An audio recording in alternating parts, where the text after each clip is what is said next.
Halo semua, salam sejahtera Malaysia. Selamat datang ke channel Fels Lifestyle.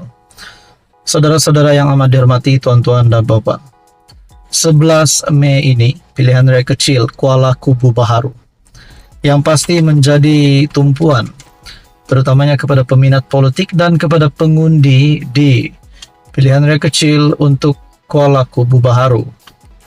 Banyak berita yang kita dengar berkaitan dengan pilihan raya kecil ini. Sampai ada pilihan raya kecil ini nak diboikot. Ada juga kata parti komponen di dalam kerajaan perpaduan tidak mahu membantu kempen.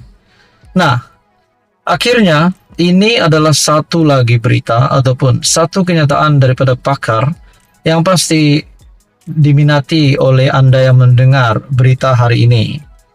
Satu artikel daripada Malaysia Kini bertarikh 24 April. Jika kalah Kuala Kubu Baharu, PH kena fikir semula strategi, kata pakar. Nah, adakah ini menyentuh berkenaan dengan parti gabungan hari ini, yaitu PHBN? Adakah PH boleh menyebabkan kekalahan kepada calon BN di Kuala Kubu Baharu, ataupun BN boleh menyebabkan kekalahan PH di Kuala Kubu Baharu sekiranya mana-mana daripada parti itu menghantar calon? Dan sekiranya benar kalau PHBN ataupun kerajaan perpaduan kalah di Kuala Kubu Baharu ini, menurut pakar PH kena fikir semula strategi. Nah, persoalan yang utama adalah apa strategi itu? Adakah strategi itu yaitu membuang mana-mana parti komponen di dalam kerajaan perpaduan yang memberikan kesan negatif kepada kerajaan? Walaupun ada gesaan sebelum ini kita mendengar, yaitu UMNO dan DAP tidak boleh bersatu, tapi tidak dinafikan ada juga yang berkata UMNO dan DAP boleh bersatu.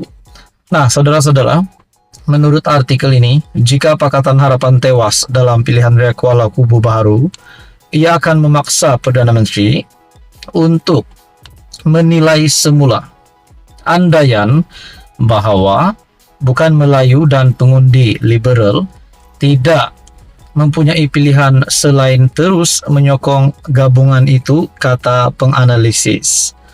Pakar kajian politik Wong Chin Huat menyentuh tanggapan pengundi teras PH bukan Melayu dan liberal. Tidak dihiraukan susulan dakwaan ketiadaan tindakan pihak berkuasa terhadap kontroversi kaum dan agama seperti isu kekemat.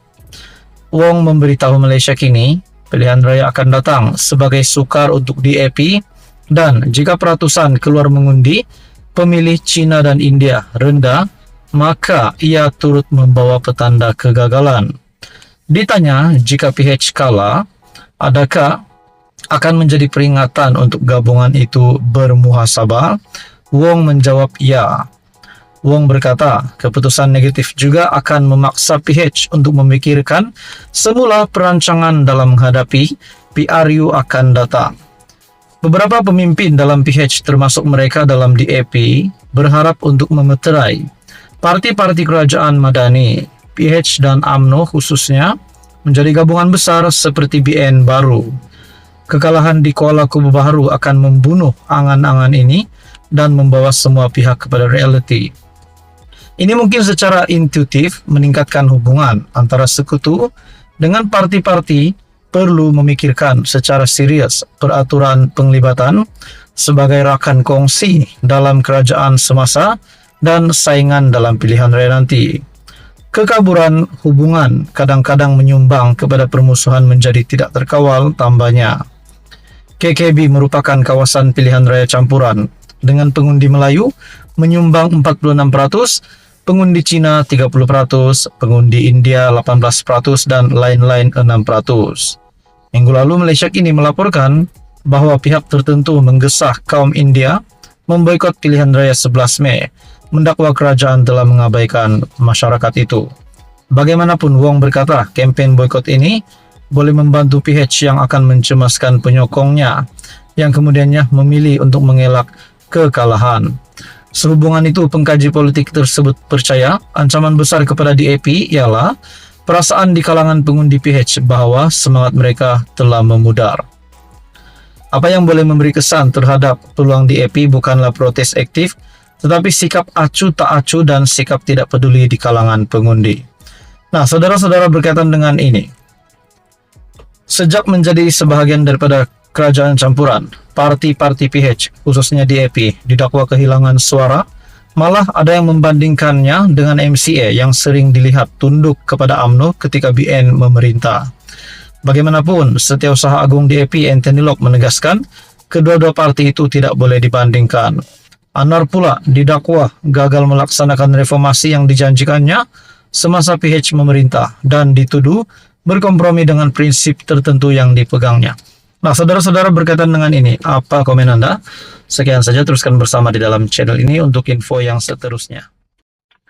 Halo semua, salam sejahtera Malaysia, tuan-tuan dan puan yang amat dihormati. Selamat datang ke channel Fels Lifestyle.